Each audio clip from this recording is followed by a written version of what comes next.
I'm Matthew DeSantis, And I'm Kaylie Shapiro and welcome to NYRA Bets Road to the Kentucky Derby. and the Kentucky Oaks.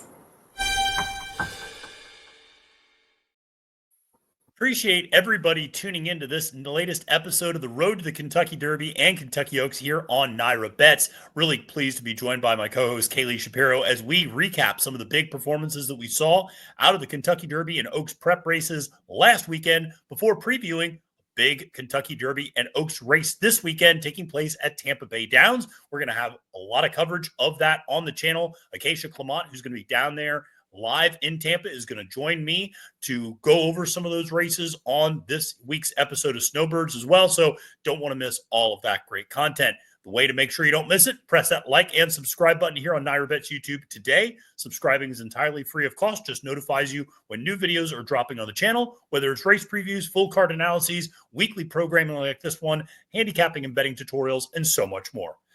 Kaylie, listen, we had a very busy weekend last weekend. There were some big performances. Dare I say there were some big disappointments, but I feel like things got clarified maybe a little bit last weekend.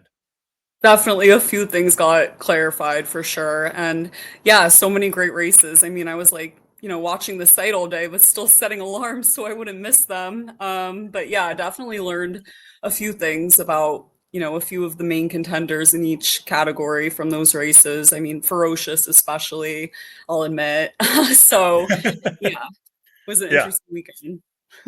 No, absolutely, for sure. And I think that's, that really tees it up because we had Gulfstream Park, Aqueduct, and Santa Anita. And I think we probably learned the most down at Gulfstream Park. And we'll talk about maybe why we didn't learn as much out at Santa Anita, despite there being some impressive efforts. But, the Holy Bull, we'll really start there. This was the 2025 debut of Ferocious, a horse that you and I got to see in person up in Saratoga that we were really impressed by. There was some reason to think that he would really kind of come back pretty strong in 2025. You also had Jose D'Angelo's horse, Guns Loaded, coming off the win in the Mucho Macho Man. Ultimately, it was two first-time, or last out maiden winners, I should say, Burnham Square and Tappan Street, that really put on a show.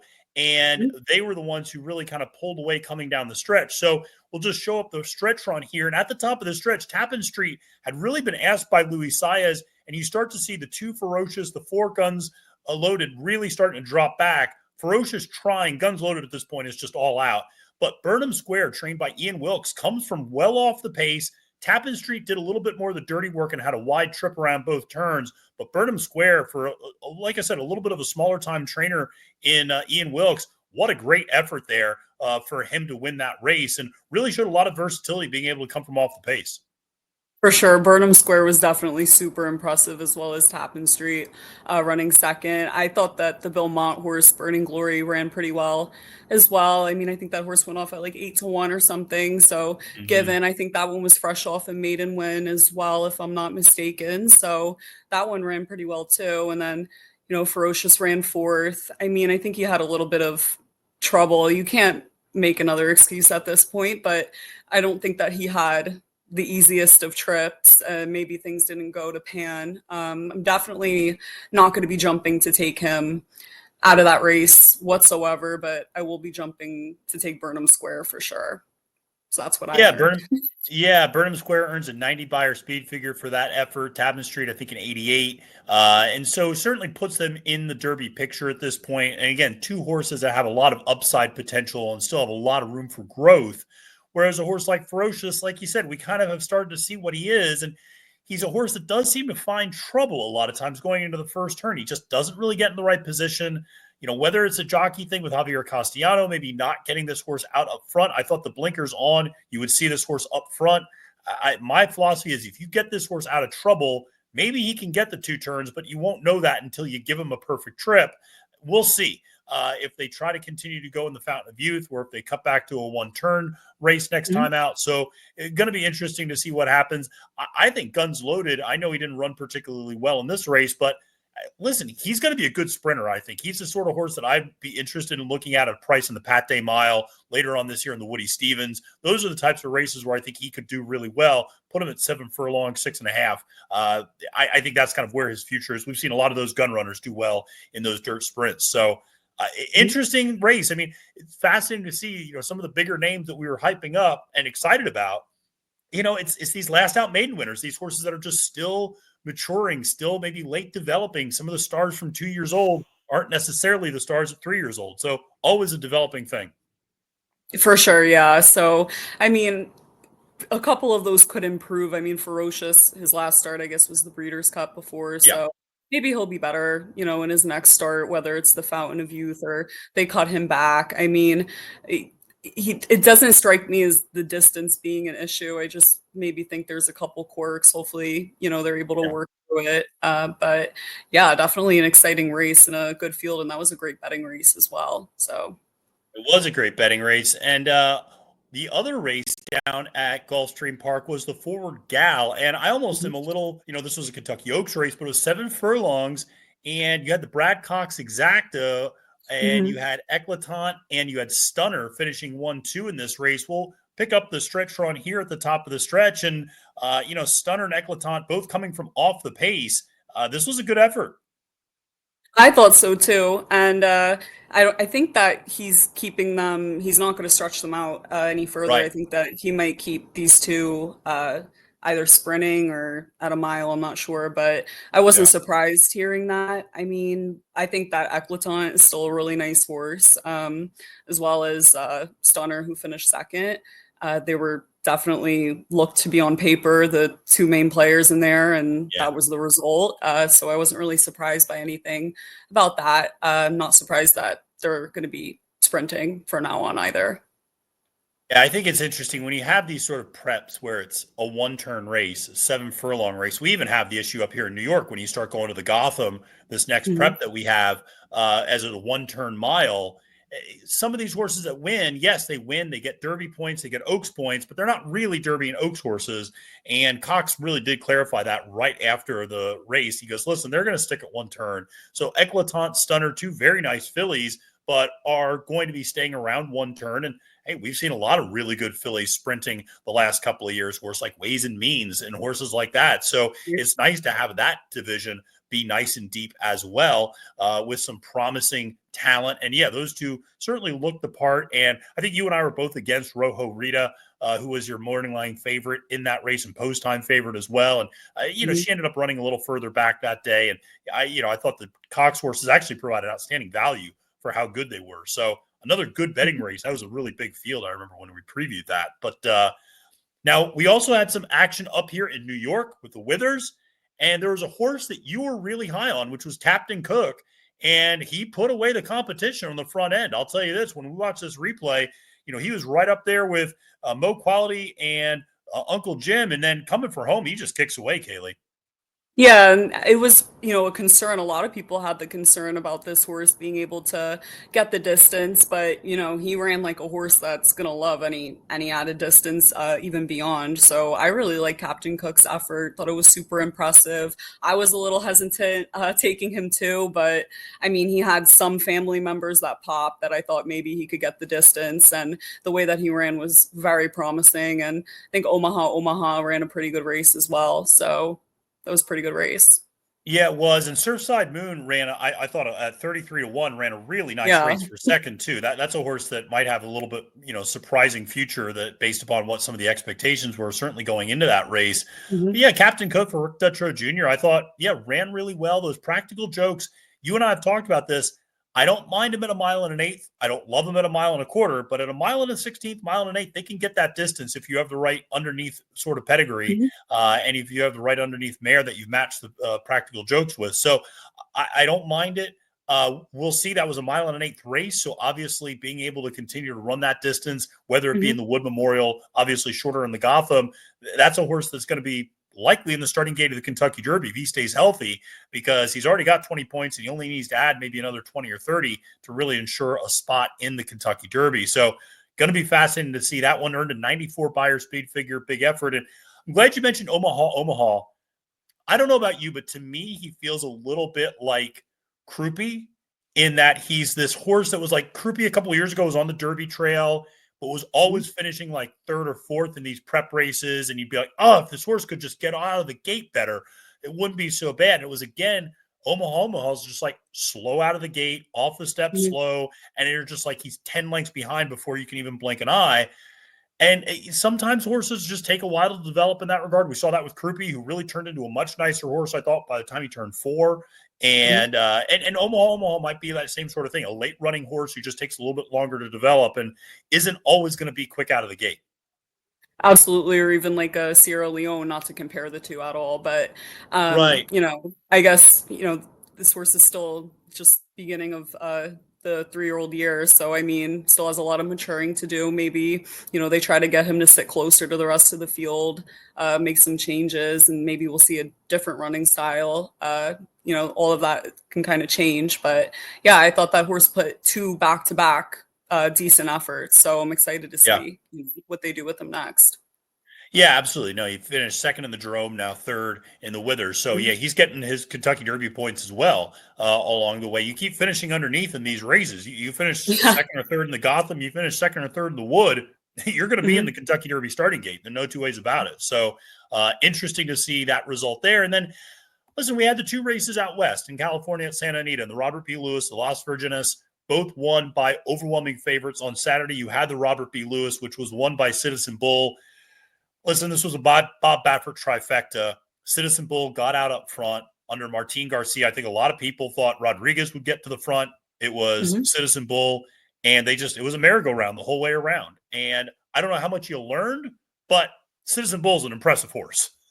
Oh, yeah, he's super impressive. I mean, when we were talking about this race going into it, the big question was who were they going to send, Rodriguez or Citizen Bull? So, I mean, I wasn't really shocked when I saw Citizen Bull go to the lead. I thought maybe they'd send Rodriguez, and that's the way it would kind of play out, and Citizen Bull would try to rate. But yeah, that horse again steals it up on the front end. And again, he didn't even break that well either, and dictated things all up his own way on the front end. And then I do think he's going to continue to dominate in these Derby preps so long as he stays in the form that he's in. I mean, when you talk about a 1.25 miles down the line in the Derby, I have a few questions about that, especially when he faces some pace pressure and he's not alone up on the lead. I think a 1.25 miles is a way different story than anything he's been doing. So, I mean, it'll be kind of interesting to see. But yeah, he's a really tough horse to beat in these races. He is a tough horse to beat. And you're right. I mean, if you face a little bit more pace pressure, suddenly, maybe you don't look so invincible. And maybe a horse like Matticat Road, who likes to come from a little off the pace. Even Rodriguez, that was an informative effort for him to sit second and just kind of take kickback and just kind of learn how to try to relax a little bit. And obviously earned a strong buyer speed figure as well. Regressed a little bit from that 101, but you knew he would. But still, it is hard to know just how good these horses are when really there's only 3 major contenders in the race and they're all in the same stable. And it's it's the byproduct of California racing right now. But here's the thing. You don't doubt Bob Baffert at all. He knows how to get horses ready for the Kentucky Derby. He's got the best stock out there for it. He's got 21 Triple Crown nominated horses this year.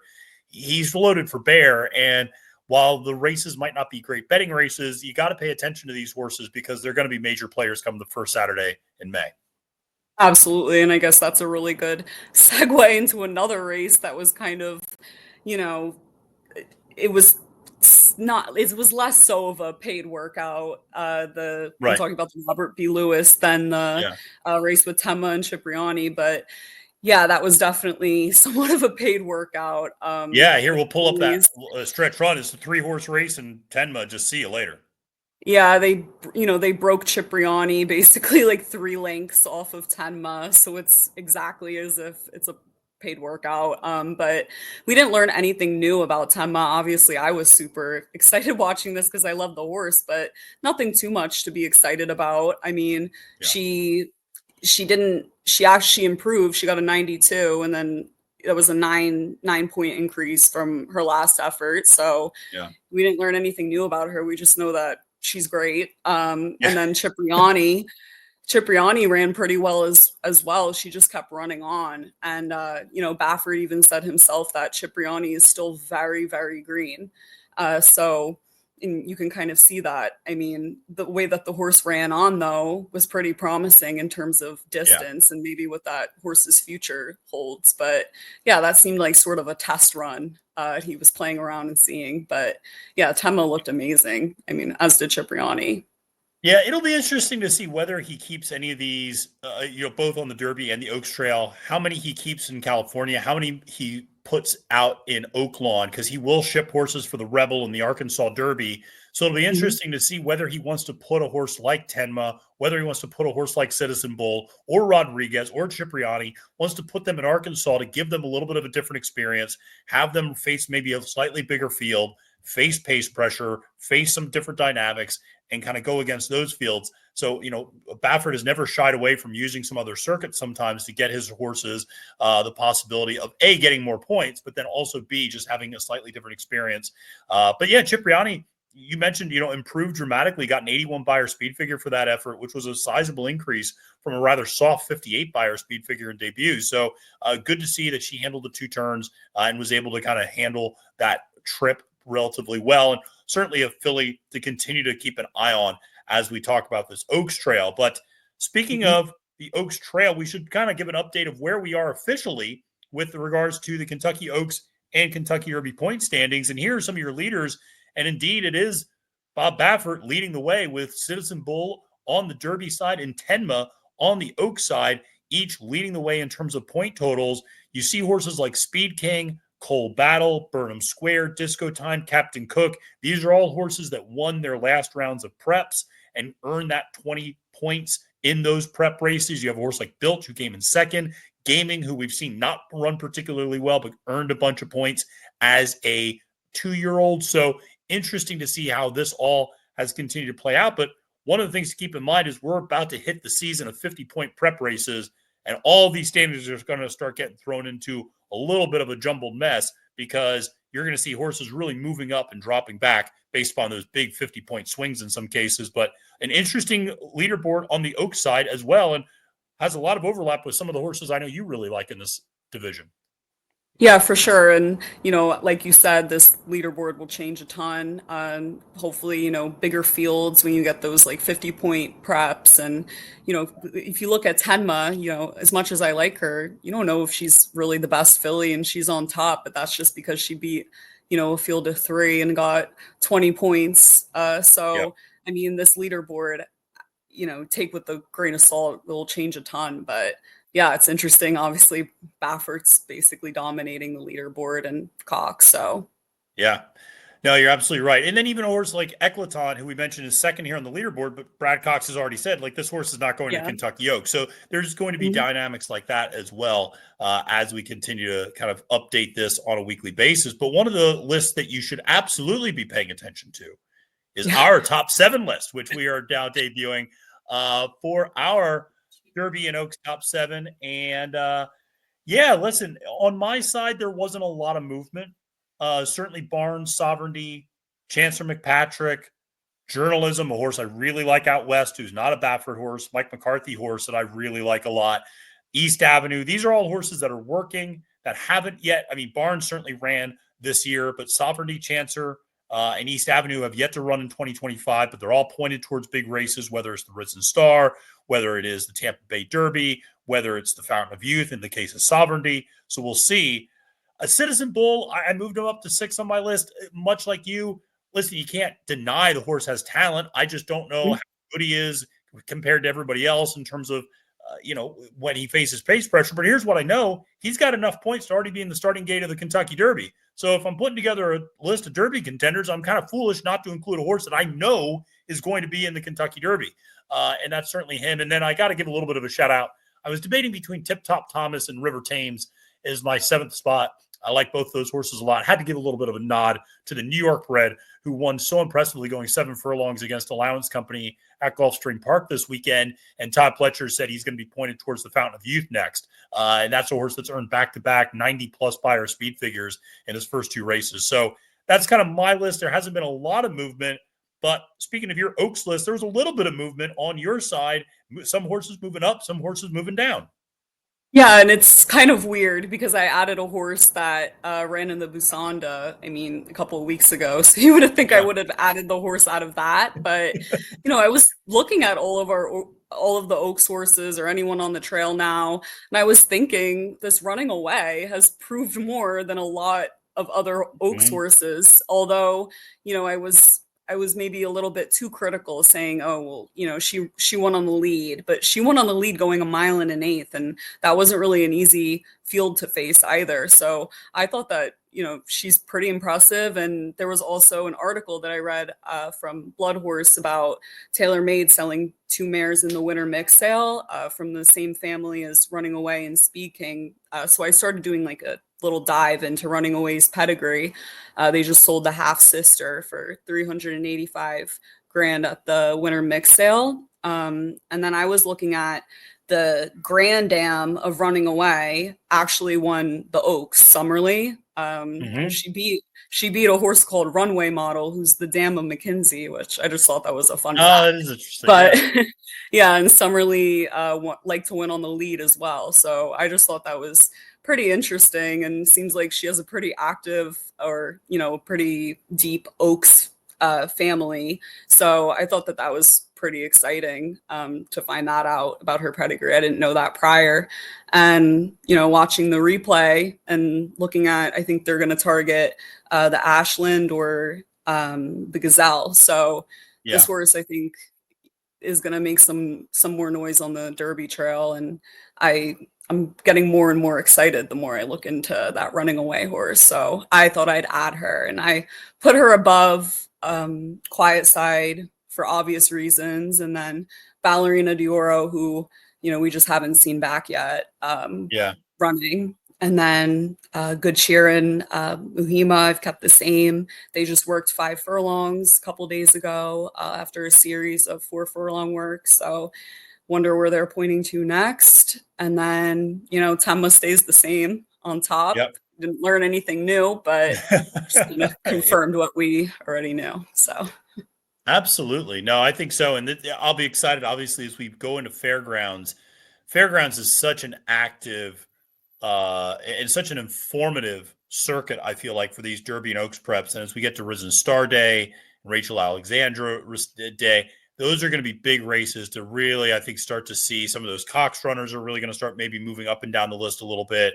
Kenny McPeak horses, Brendan Walsh horses. That's where you're going to really start to see some interesting dynamics there in that circuit. So going to be a lot of fun. But listen, one of the races that we have coming up this week, we only have two Derby and Oaks prep races, one for the boys, one for the girls, both taking place at Tampa Bay Downs. We got the Sam F. Davis Stakes for the boys. We got the Suncoast Stakes for the fillies. And like I said, both taking place at Tampa Bay Downs, both 20-point prep races. The Derby race with Sam F. Davis is a mile and a 16th. The Oaks is a mile and 40 yards. And they both are taking place Saturday. We're going to have coverage on America's Day at the Races, headlined by, of course, our own fantastic Acacia Clement, who's going to be out there live and in person and doing all the coverage down there. So make sure to tune in on FS1 and FS2 this weekend on all of that stuff. But, these two races came up pretty interesting, I think. And we'll start with the boys race, actually. We'll start with the Sam F. Davis. This ended up being a field of 10, Kaylie. And it's a nice field of some interesting runners. You have a horse like Poster, who we saw up here in New York, who won last time out. And we saw a horse like Owen Almighty for Brian Lynch, who's always, I think, a very dangerous trainer at Tampa Bay Downs. You have a horse like Treaty of Rome, who I really like quite a bit for Chad Brown. John Hancock. I'm going to get into the naming issues there, but we're gonna save that for a little bit later. Even a horse like Camp Hale, who's still a maiden, is an interesting race. Is an interesting horse. So interested in some of your thoughts on this race and kind of where you kind of maybe not landed, but kind of what were some of your initial thoughts about this race? I mean, immediately, my eye went towards Owen Almighty, who we saw. I think he got DQ'd in the Pasco, or yeah, Yeah, he got yeah, the DQ'd Pasco, in the yeah. Pasco for bumping rookie card. He got an 87 buyer, and then he was second in the Iroquois to Jonathan's Way. This horse isn't really a need the lead type. is able to rate, and he also gets blinkers on today. And, I think this horse is going to be one of your main players, along with John Hancock, who we just saw break his maiden, and he did it in a pretty impressive way. The horse was pretty green. He hopped out of the gate, and I thought that was a really nice debut. So I'm excited to see him run back here.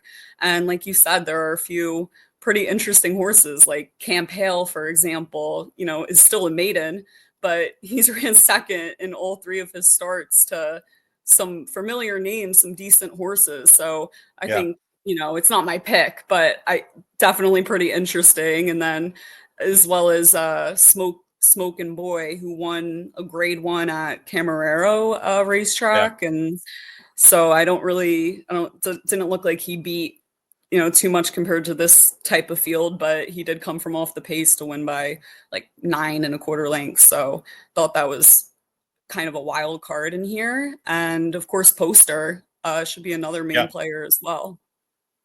Yeah, it's a very, very competitive field, and I think you can make a legit case for several. I think Treaty of Rome we'll start with Camp Hale. I think for Ian Wilkes, who's a trainer who obviously has been having a lot of success with different horses, like Burnham Square from last weekend at the Holy Bull. But Camp Hale, like you said, finished second to David of Athens, who was a long shot pick of yours earlier this last year, I should say. Then finished second to Guns Loaded, and then finished second to Grande, who's a very nice Todd Pletcher horse last time out.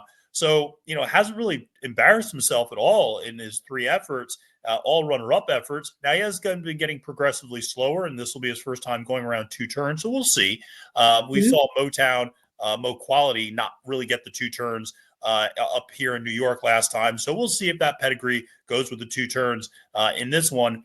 But yeah, Treaty of Rome's an interesting horse. This one, if you remember, was really the one who was coming running late in that Mucho Macho Man, nearly tracked down Guns Loaded late in that race for trainer Chad Brown. Now is stretching out a little bit longer, has decent tactical speed to sit kind of a tracking trip. Dylan Davis stays aboard. I think it's interesting. Irad's on a horse. Flavian Pratt's on a horse. And it's Dylan Davis who's on the Chad Brown horse. Usually you see, either Flavian or Irad up on one of those Chad horses. Dylan stays up, and Dylan's been riding fantastically down at Gulfstream Park meet. So he's absolutely earned this opportunity to have a really nice Derby horse potentially in Treaty of Rome. And that's another one who I think, has the opportunity to step forward. And then, John Hancock. Listen, I'm going to get on my little political science soapbox here. I love the name, because, of course, John Hancock, signer of the Declaration of Independence, one of my favorite musicals of all time, 1776, about the Declaration of Independence. But here's the problem. The horse is sired by Constitution out of the damn scribbling Sarah. So I understand the conceptualization of wanting to name the horse after somebody who signed or scribbled their name on the Constitution. I get it. Here's the problem. John Hancock didn't sign the Constitution. Ladies and gentlemen, I am here all week for my TED Talk. I'm happy to educate people about the early American founders. Nobody else wants to hear this other than me and maybe my mom and dad, who enjoy this sort of nerdy stuff. But name aside, a talented horse who actually reminds me a little bit of Tappan Street last week for Brad Cox, last out debut maiden winner, now stepping up into a big spot. Yeah, I thought this horse, again, had a very impressive debut, and I guess they get an A for effort on the name. Pretty cute name, but yeah, the horse was fancy in the gate in his debut. Like I said, hopped at the break, but quickly, naturally accelerated to be able to, kind of rate and pull away. So I thought that horse's debut was pretty impressive. Got an 81 buyer, so should take a step up here. Yeah, absolutely. And you're right. Those horses on the outside, Owen Almighty, this will be his first time going around 2 turns. So there's a little bit of a question there. Sired by Speightstown. So Speightstown's, I usually like sprinting a little bit more, but still this will be first time around 2 turns, but picks up Irad, I shouldn't say picks up, but keeps Irad Ortiz Jr. up on the mount. Blinker staying on. So like you said, those issues last time, bumping around with rookie cards shouldn't be an issue this time, but very competitive field. Can't wait to talk to Acacia Clement more about this. I know she's got her eye on some of these horses down there in person that she's been able to see how they've been training, how they've been acting. She's been able to talk to some of the connections. So look forward to hearing some of her insight on this later this week on Snowbirds here on the NYRA Bets YouTube channel. But we also have the Kentucky Oaks race, which is the Suncoast Stakes, going a mile and 40 yards for 3-year-old fillies, obviously. 8-horse field. And it's interesting. This is a race where I think people will be drawn to the name Lacara, but I don't know. I mean, maybe she's the morning line favorite. I'm not sure, but she's just such a interesting horse because she really only has one race that's maybe good enough to make her the favorite here, but I think she has the reputation maybe to make herself the favorite. Yeah, I really don't know who would be the morning line favorite. I mean, I would assume it would be her laugh or Yeah. Lacara. But Right.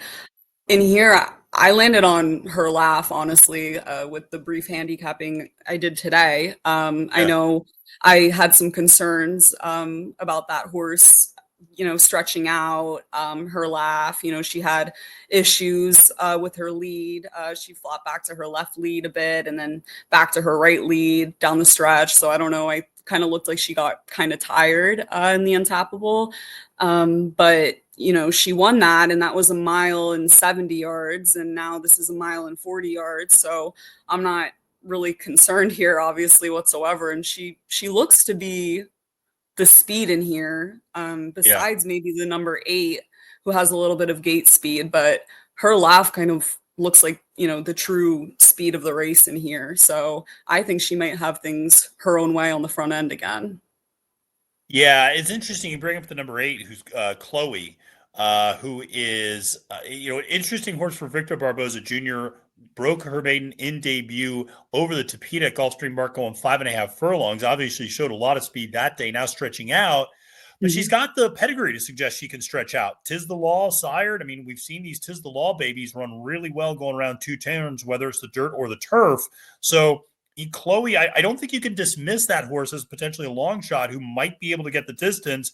Depends on, of course, how she's going to be able to run in this race, but has that outside post position. Maybe Barboza Jr. decides, hey, listen, let's try to rate a little bit off of a horse like her laugh. Let's see if this horse can get the distance, maybe not try to gun straight to the lead sort of a thing. Lacara she's a bet against for me in this race. Mark Casse had a horse like Wonder Wheel a few years ago, came into this race very heavily hyped and kind of flopped a little bit in this one, coming off that disappointing effort in the Breeders' Cup Juvenile. Fillies, I should say, after that win in the Pocahontas. But really, the only race that's good enough to win this one is the Maiden Breaker at Saratoga, which has come back as a race where horses generally slowed down a little bit from a Beyer speed figure effort. So hard for me to get too excited about her. I know we've talked about, offline a horse like Italian Soiree getting the blinkers on. Maybe this helps this horse get out a little bit more, picks up Flavian Pratt. That's not a bad thing. Gets back on the dirt after running the last 2 on the turf. So John Terranova, the trainer, maybe trying to give a little bit of an interest in the Oaks Trail here, but that's a horse that could be a little bit of a price that might be interesting. Yeah, I have a lot of interest in Italian Soiree because, she started on the dirt and she ran pretty decently on the dirt and then switched to the turf. And, she did not embarrass herself whatsoever, even on the turf against some pretty good turf horses. And her pedigree, suggests dirt. I know there's probably, some immediate family members, but the true pedigree suggests that, she's going to like the dirt. So we know that she does. So I think it'll be really interesting switching back to dirt, blinkers on, maybe, Flavian Pratt's more aggressive with her here. So I think that, that's when you're probably going to get a pretty decent price on that. I think is pretty interesting and should take another step up here. And then when it comes just to go back to the number 8, Chloe, she did break her maiden on the synthetic at Gulfstream, and I just don't know, how that's gonna translate here. But I mean, I also, because of the fact that I don't really know what she faced there either in that race, she was facing all first-time starters, besides one horse who got Beyer speed figures of 27 and 44 before going into that race. So I'm not really sure. I'm taking a wait and see approach with that Chloe horse, but I think that the other one, Junta, that has one start as well, is maybe more interesting out of those 2. She won on debut last time out. She broke in 5th in a 7 horse field, and she was able to track the pace to get the win. Sire by Constitution. It was kind of a red flag when I saw that she sold for 75. And she's a Right. Constitution, and she sold for that at the OBS June. So that means that, she wasn't really ready earlier in the year. Not like that's a huge concern, Yeah. but I was really pleased to see that the mare, after this full, they've sent her to Munnings, then Curlin, and now Elite Power. So clearly they're, pretty happy with the types of foals that mare's throwing, or something popped in the pedigree somehow that this mare is able to, continue getting to those stallions. So I thought that one was pretty interesting out of the two, and had a decent debut as well. So. Yeah, no, I think that's really good insight, Kaylie. And I think that when you look at that, those are also lower percentage connections in terms of Anthony Granitz and Wilmer Martinez. So, you're going to get certainly a big price on a horse like that. And maybe, like you said, people overlook these type of horses. They're a little bit late developing, but she's been firing off some nice bullet works leading up to this one, 48 flat bullet work leading up to this race. So, there's clearly some speed there. And, you would imagine with the pedigree of Constitution up top out of a hard spun mare, there's going to be there's plenty of stamina in that regard as well. So going to be another fun race. I feel like this is another good betting race where you can play against a couple of the top choices. And, I'll probably end up landing on a horse, probably like, I'll probably play a little bit like Italian Soiree. I'll probably play a little bit Her Laugh. I mean, those are kind of the horses that I'm kind of looking at. I'm most interested in. Chloe, I might throw in a little bit underneath, but maybe a horse like Queen in the Deck, actually, who we, it's funny, finished second to a horse named Ruth, who we both liked in the Busanda, who had a really tough go of things and won last time out, going this distance at Tampa Bay Downs. I would need to improve the buyer speed figures a little bit, but find myself rooting for that one, if nothing else, because of the connection to Ruth. So, it's going to be a lot of fun, though. But, yeah, big weekend at Tampa Bay Downs, and can't wait to keep going through all these Derby and Oaks prep races with you, Kaylie. And next week, we're going to have to recap these and look ahead to some really big races at the fairgrounds the following week. Super excited for that. Absolutely. Well, thank you so much, everybody, for tuning into this episode of Road to the Kentucky Derby and Kentucky Oaks. Make sure to press that like and subscribe button today. For Kaylie Shapiro, my name is Matthew DeSantis, wishing you a great and prosperous day at the races, and reminding you, friends, it's now post time.